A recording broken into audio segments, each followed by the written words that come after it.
Let's talk about what happens when your claim gets delayed. So we have a delayed claim, and this happens more often than you think. There's many reasons for why insurance companies will go ahead and delay people's claims, and the most common being that they don't have enough information as to whether or not to accept or deny your claim. It's important to remember that in California, claims are considered accepted when you report it. Claims are always accepted when reported.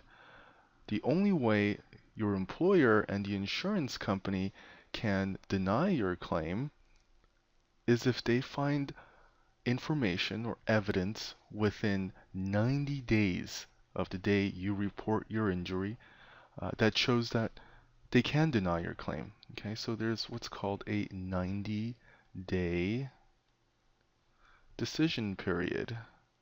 All right, within these 90 days, your employer and its insurance company can uncover information to deny your claim. So why would they delay it? Let's say there's a few examples, there's a few reasons as to why they would delay your claim. And that is, well, one, maybe you didn't submit to an interview. So no interview. You didn't answer the insurance company's phone calls. You've been ignoring their calls, and so they don't have any information as to what happened and your version of the story. Um, and that's why they delayed your claim in order to use this entire 90-day period to accept or deny your claim. Another reason may be you have a pre-existing injury. So what if you broke your arm the other week or the other month, and you told your boss that you were in a cast for 2 weeks because you broke your arm, and now you're saying that arm is hurting because you were lifting boxes at work. Well, of course your supervisor is going to say something about that. They're going to tell the insurance company, tell your employer that, hey, this person had a snowboarding accident a month or 2 months ago, and that's probably why he has this injury. Well, the insurance company will definitely use that information to delay your claim and to find out more information about your injury. They might find your hospital records or your private treating records to see if you really did have a snowboarding accident, right? But it's important to remember that during this 90-day window, you have to be very careful, right, in what you do, because what happens after 90 days? After 90 days, either one, the claim is accepted, or two, it's denied. Now, you don't want your claim to be denied, do you? And so you want to make sure you are cooperating with your claims adjuster. Make sure you're doing everything they tell you. You're providing them with the information that they need to accept your claim. Here are a few tips to follow when your claim is delayed.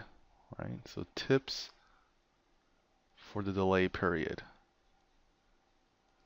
And these are tips you want to follow in order for your claims adjuster to make the right decision to accept your claim. Right, so tips for the delay period.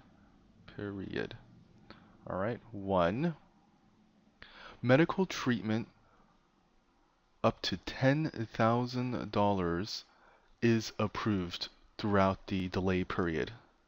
So $10,000 of medical treatment is approved. What do I mean by that? Well, since they didn't technically deny your claim, you're entitled to treatment. You're entitled to go see a doctor to make sure that you did suffer an injury, or if if you need emergency assistance, you're entitled to go to the hospital and get that treatment. So during the delay period, medical treatment is paid by the insurance company up to $10,000.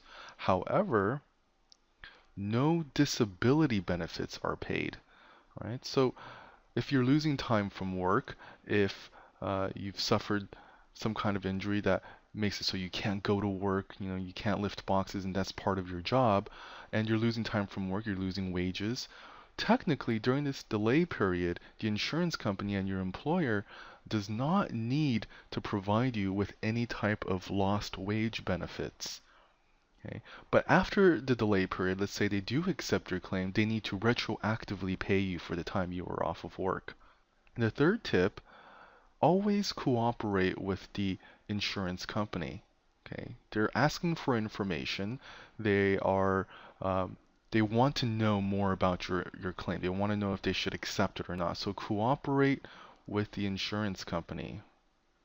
Okay, and what kind of cooperation is needed? Well, if they ask for a sort of document, a medical release, or some kind of medical record from your private doctor, make sure you give that to them.